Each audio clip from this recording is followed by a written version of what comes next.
Hi everyone and welcome to my channel. Here I talk about architecture and renovating in Italy.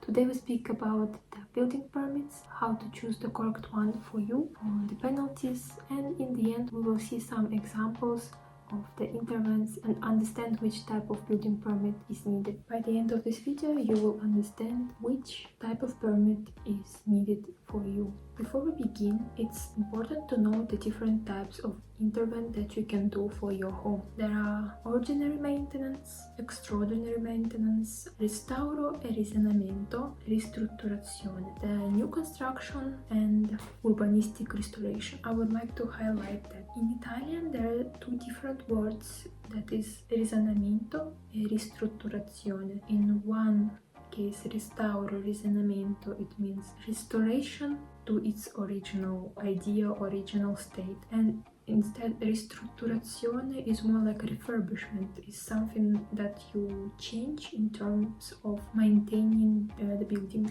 As soon as you understood in which group of the interventions your intervention is in, you can now understand which building permit you need to obtain. First is edilizia libera, is the free construction. So which type of work you can do without asking any permit. Of course, the ordinary maintenance. Sometimes you can also remove some interior walls as far as they are not structural and they don't have any systems. But if you want to have completely different layout of your apartment, you need to apply for the most simple building permit that is called CILA. It's basically the communication to start the observed works. This building permit is needed when you have any type of extraordinary maintenance.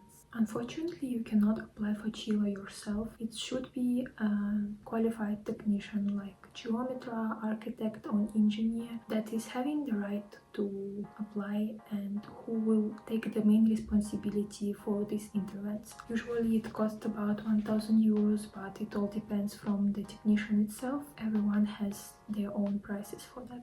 If you don't apply for the CILA, or for example your architect forgot or could not present it on time, you risk to have the penalty of 1,000 euros. If you apply for the CILA after the works began, means that you need to pay around 300 euros as a sanction. If you have extraordinary maintenance on the facade of your building, or you have the intervents of restoring the structure, you changing the shape of the building without adding extra volumes, you changing the destination of use of your building, you need SCIA. This SCIA you need also if your building is protected by Italian law, if your building is bounded by the law that is called Codice dei Beni Culturali.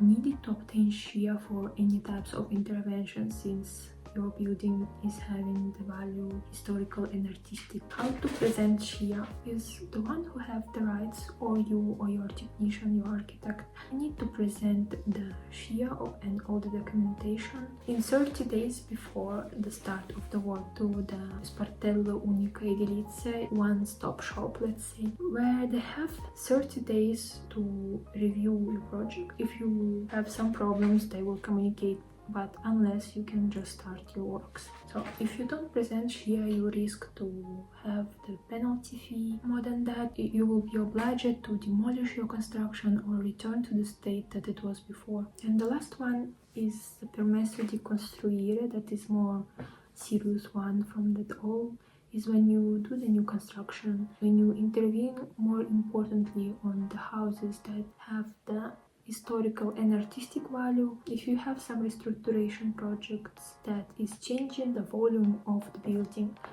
for all these type of interventions you need the building permit. To start the works when you applied for the building permit, you need to wait around 5 months, and the process is more complicated since one who have the rights, they need to present all the documentation to the one-stop shop. Then they will have 10 days to name the one who is responsible for your procedure. Then they will instruct all the documents within 120 days. Then they will give these documents to another responsible person, the dirigent, that can cancellation or say no to your project within 40 days, another 40 days, or without any communication you can start your work. But you need to finish your works within 3 years, because this Permesso di Costruire is only valid for 3 years. Let's have some examples. For example, you have an apartment and you want to change your flooring. You want to choose the color of your internal walls in the apartment, maybe paint or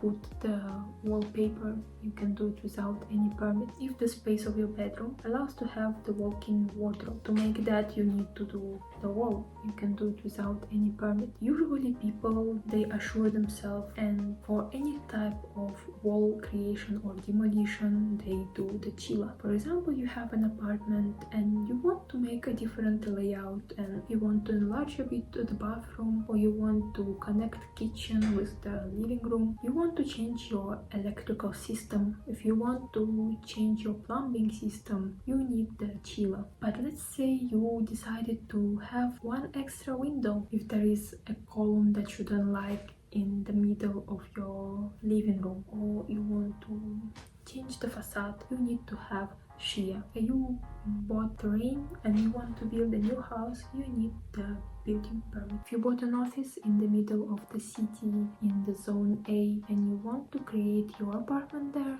you need the building permit. You may say that there are so many people who are restoring their historical villas by themselves, DIY and everything. It's not really correct to DIY in Italy, and especially when we are talking about historical villas, historical homes that are protected by the government. I would say that is not legal. The responsibility of miscommunication of these building permits is usually on the project manager, the construction firm, and the architect. So to protect yourself for any inconveniences, I advise you to always consultate with your technician, with the architect or engineer. Usually it's free, so you can ask your personal questions. So let's summarize. If you want to change the color of your bedroom, or you want to change the color of your pavement, you can do it absolutely without any building permits. But if your interventions become more heavy than that, you need to communicate with your technician, with your architect. I hope you found this video useful. If you still have any questions,